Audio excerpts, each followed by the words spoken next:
Hey gamers, this is Liz Davidson from Beyond Solitaire, and I'm very excited to tell you that this week I'm going to be reviewing Hoplomachus Victorum from Chip Theory Games. Alright, so here is a setup of Hoplomachus Victorum. This is my most anticipated game of 2022, and at least in terms of its looks, I got nothing to complain about. I'm very pleased with all of this neoprene, all these gorgeous chips. The hero and scion chips are double stacked. And I got some extra alloy dice, so there are normal dice in the box if you don't get the special dice, but ooh, these special dice are they're really something. So why don't I just walk you through, there's a lot going on in this game. I'm going to try to do the quick overview for a review so you can decide if this is your sort of thing. And then after my stepson finishes visiting this next week, I'll be putting up a bunch of playthroughs. I'm basically going to spend this entire week practicing. It's a great excuse to just play Hoplo Victorum all week. So the premise of this game is that Vesuvius was going to erupt, but its eruption was prevented, saving many lives, but also making Pluto very angry. So now he said that within a year, Vesuvius will blow up so bad that it covers the entire world and everyone gets to die and go to the underworld. And in order to stop that from happening, we need to power up and go and beat his scion right there in his capital, Vesuvius. So we are representing one of the heroes of another region of the ancient world. The ancient world, as it were, and you get to pick who you want to be, and each of those heroes is going to come from a different place. They're going to have some different special prowess cards, so they'll have special abilities that are unique to them that they can pick up throughout the game, and there will be a couple of other special qualities that come with each of your heroes. But your hero is going to start with like a little team of units and a couple of starting tactics, and then you are going to travel all around the ancient world, powering up, going through different sorts of challenges in order to build up your camp over here and get cooler, better units from the regions that you visit. And you're also going to be bumping your stats and the kinds of dice you can roll and other things on your hero sheet as you progress. So the idea is that you're supposed to get powerful enough to take out the scion. And it's going to take place across acts. So this is actually such a cool thing. It's like a stadium, and it saves things between acts so you can kind of keep stuff straight. But I also have 3 champions from other areas that I need to defeat. So 1, 2, 3 of them for Act 1, Act 2, Act 3. And then Act 4 is my scion, my big boss that I gotta go meet in Vesuvius.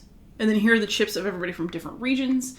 And these are cards that are associated with the types of events that I can attend in order to boost my skills. So I'm going to be going around completing challenges in different parts of the world and preparing to defeat the Primus fighter in 3 different regions. And those are like little boss fights that lead up to the giant boss fight at the very end. As I travel around, there are going to be different events that give me different sorts of rewards. There are sports events where I can basically use these small arenas to play King of the Hill or capture the flag or have a skirmish. There are opportunities that'll basically give me some sort of challenge to complete in a later part of the game. And if I manage to complete it, I get a reward. And then there are also bloodshed events where basically the only way to win is to kill everybody in that arena fight. And as I travel the world, the arena and the arena rules are going to change. So because the recommended start hero, Kraken Lance, is from Atlantis, I've set it up as if we're going to start in Atlantis with the Atlanteans, so this is their arena. And there are specific rules, such as putting Atlas's trident out there, that are going to come into play when we are in Atlantis. And then on the back of this, there is the Lemosians arena special rules, and there are special rules for every single arena in the game. These mats are also double-sided, and there are very cool arenas for literally everywhere in the game. So you're going to get to explore all these different battle areas and see what it feels like to fight there with special rules, special terrain, and lots of interesting challenges. While you're doing all of that cool stuff, however, the scion is working against you. So there are several different scions or big bosses in the game that you can fight. The recommended one to start with is Tauti, and you get a little bit of flavor text on one side with some good art. And then on the back, you are told how this scion is going to fight in the very last boss battle of the game. So not only is this what's waiting for you at the very end, so you better strengthen up. Look at all those dice. But as time advances, the scion is also going to cause you trouble in the form of Banes. So these are Bane Chips. The first one is associated with Tati specifically. So you put a special Bane on the top of your Bane stack, so to make sure that the scion's Bane hits you at some point in your game.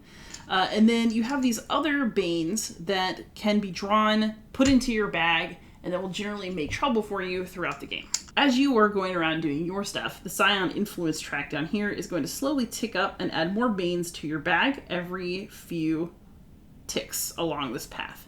As usual, there are going to be lots of good little fights on these mats, and in chip theory games, you of course get health chips underneath your units in order to have them fight. Be very careful with your beloved hero, because if they die, the entire game is over. They're going to gain blessings on their hero tracker in order to get them a few extra lives if something goes wrong, but you want to conserve those for later if at all possible. And then you're also going to have kind of a rotating band of units. These can die, but they do heal between battles where your hero doesn't. So you're going to have to make some choices about how to deploy everyone. And then all of these chips are going to get some basic information like movement, range, health, attack power, and special abilities. And there is a whole range of different chips in this game for you to deal with. And there are a whole range of special abilities for you to interact with throughout gameplay. So honestly, I could go on talking about this game for a long time, and I'm going to save that for some of my more extended gameplay videos that are coming in the future, but I just wanted to give you an overview for now. This is a 4-act game that has 3 smaller boss fights and 1 big one, and you're going to be traveling all around this world trying to make the most of every opportunity that you can, because you're going to need it to defeat the Scion. All right, so now for some final thoughts. This was my most anticipated board game of 2022, so I, more than anybody, have been wanting to know what my final thoughts about it are going to be. And I wouldn't even call these final thoughts, because I really do believe, I got this game, I've played it a lot, but I didn't get it long enough ago for me to be sure of the longevity of the game. This is a review that came soon after the game's release. So what I'm thinking I'm going to do is maybe revisit how I'm feeling in a year as well, because games are supposed to stay with you for a long time, especially when it's this expensive and this durable. This is built to last physically, and so I want to know if it lasts in my life. And I can't answer that question yet, but I do think that I'm still going to like it in a year, to be real. I really like this game. It is true that I'm a Hoplo fangirl, and that just remains the truth. And this game lived up to my expectations on that front. So I really love this game. I will say, however, that it is not for everybody, and it is not perfect. So we're gonna talk about that stuff first, and then I'm just gonna let myself gush and be happy for a bit to the end of the video. So why wouldn't this game be for you? I think the main reason is that it is a commitment. This is not a pick up and play. This is not a quick play game. It's gonna take you forever to get through a full campaign. You really have to want to play this game in order to see it through from start to finish. And so if you want to casually play something, you should probably play something else. I think that this game is really, really smart, and it's inspired, and it's gorgeous, and I really have been enjoying it, but it is not playing in terms of hogging up my time. And, it's very clear that I'm gonna have to make room for this in my life, in my gaming life, in order to continue to enjoy it and grow with it. It is definitely going to take you multiple sessions to play it. You will be using that save system. And the other thing is that if you don't play it that way, you're never going to see like the most fully matured or interesting battles, because you'll always be starting over with the same old neutral units, and you don't really have a chance for things to breathe and grow. So if you don't want to commit to the full process, I don't think that this game will be as good for you. And I also don't think that you'll enjoy it as much. So be aware of yourself and the kind of gamer that you are when you think about picking this up, because as much as I like it and I want to tell everybody that Hoplo is great and it's worth every dime, it's not going to be worth it for you if you're not that kind of gamer. Other than that, I do have some quibbles with the game. I think that even though there is actually a ton of variety in the game, there are different Scions, there are different champions, there are different battle scenarios, and all kinds of different setups for you to fight in. There are a bunch of different arenas. There's a whole lot to do in this game, and there's a lot of excitement to be found. That said, there are times when it feels kind of grindy or repetitive, like almost in a video gamey kind of way, but analog. So this can happen in a couple of ways. Some of them are built into the game, I think, and then others are totally my fault. So one, if you spend too much time in the same region, and traveling between regions does cost you some time potentially, so you have to, plan out what you're gonna do. I personally get tired of playing on the same arena again and again and again, and so that's something to consider.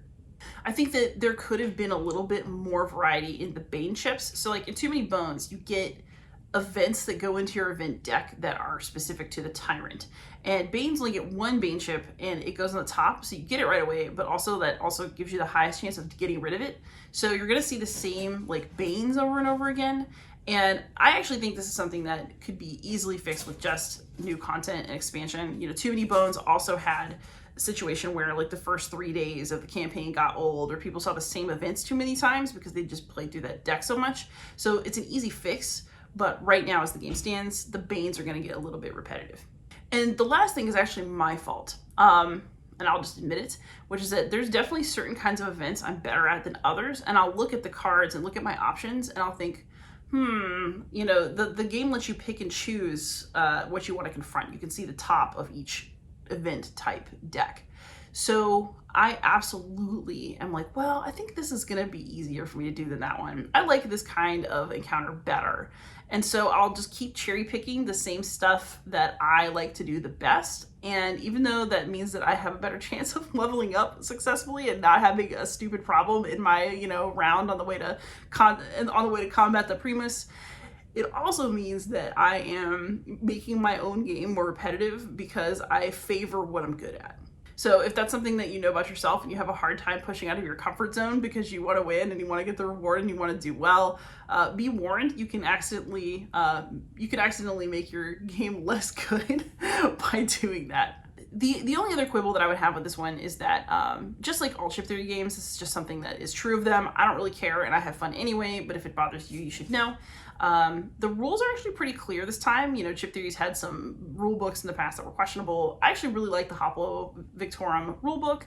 I think that it is very clear. I had no problem picking up the flow of the game. I will say, however, that, you know, chip theory really loves to do like very intricate little abilities and special things that can happen, especially later on in the game as you start to see more interesting units. And just be aware, you know, you're probably going to make mistakes. It's very easy to have rules mix-ups, even if you are an experienced chip theory player, with some of the ability descriptions and like figuring out exactly how something's supposed to work or how it's supposed to happen. So just get ready for that learning process to happen. I don't personally have a problem with that or think that it's a big deal, but if you are not that way, if you want like the Apple computer of games where you just open it and it works, you know, this one might give you the occasional frustration point. That said, I really love this game. I'm having so much fun. I am really, really getting a huge kick out of it. Like, part of it is that I love the ancient world. Like, I don't know why they had to drag Pliny the Elder into this, but, you know, this fake ancient world is very fun. I like all of the weird lore. I love all of the art and all the different arenas and like visiting all the little places.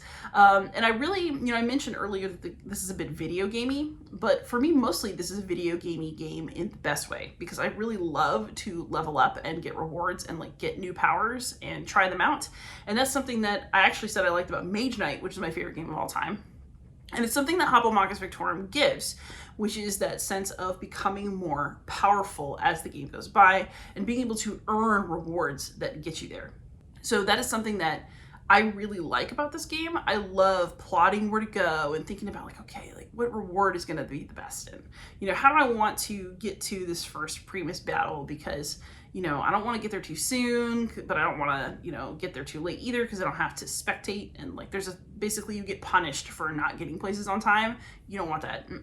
So I really, really enjoyed that planning process. And I liked, you know, even though sometimes I chose things that were a little too repetitive for me because I wanted to do well, I did really enjoy getting to like pick like what kind of event do I want and like what's the best strategy for me. And I just got a huge kick out of that kind of mission check-in between encounters. Interestingly, that's also something I really like about Thunderbolt Apache Leader. So this game actually has a lot in common with games I already like. I love that kind of downtime. I like powering up. I like taking kind of an assessment of where I'm at and where I'd like to go and what my strategy is going to be in a grander sense. And then I like to go in and do like a little battle. The battles are also super fun. All of the little arena differences with the different rules, it can be a little bit frustrating to like forget something about a new arena that you're playing in, but I love the variety. There is all kinds of just crazy stuff happening in these arenas with like interesting little set pieces and little challenges and things that are special about every part of the world that you go to. And I think that is so cool. And it really makes battles more exciting because there are times when you're contending with your like enemy, you're also contending with your environment. And I love the way that Chip Theory built that in. And I love the way that they used it to kind of spice up the different encounter types that you can come across throughout this world. The combat itself is just original Hoplomachus-y enough for me to feel like it was really familiar, and I really enjoyed it just the way I did before. Tactically, honestly, Chip Theory knows what they're doing. They know how to create like a close set battle where you're using everything that you can and rolling dice and just doing your very best to best a difficult opponent. And so that battle feeling is also there, and it is super, super satisfying.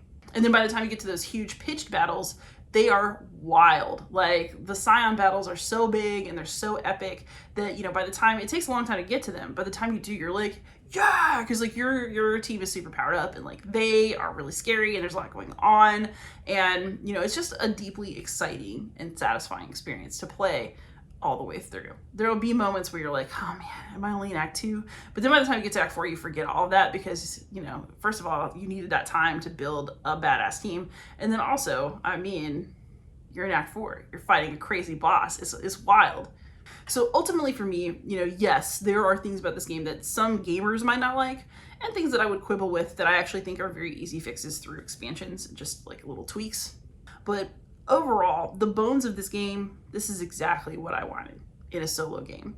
I am so happy with the way that this product turned out, with this reimagining of one of my favorite games into something new that does something that's so different and yet still feels like coming home to one of my favorite games. And, you know, this game is really giving the things that I really like in a solo game. So a sense of growth, a sense of progress, the ability to make decisions about where to go, you know, really good tactical fighting that is, you know, between that you do some larger scale planning. All of those elements really do it for me as a gamer, and they're all in Hoplomachus Victorum. So this game is very much for me. In a way, it almost feels like it was a game that somebody made for me. I'll just, you know, let myself think that. But I really, really love this one. I see it aging very well, and I cannot wait to both keep playing this and see what happens next, because they've already started tweeting over at Chip Theory about how expansion material is in the works. So my goal is to play this a lot so I can really get familiar, and I'll be so pumped about the next step. So if you liked the original Hoplomachus, if you like big chunky solo games, if you love brutal tactical fighting, if you love kind of building a character up video game style over the course of many rounds in order to, you know, be your best self, all those elements are going to make this your kind of game. And so for me, yeah, there's still a little bit of time left in 2022, but I feel comfortable calling it the Hoplomachus Victorum is going to be my game of the year.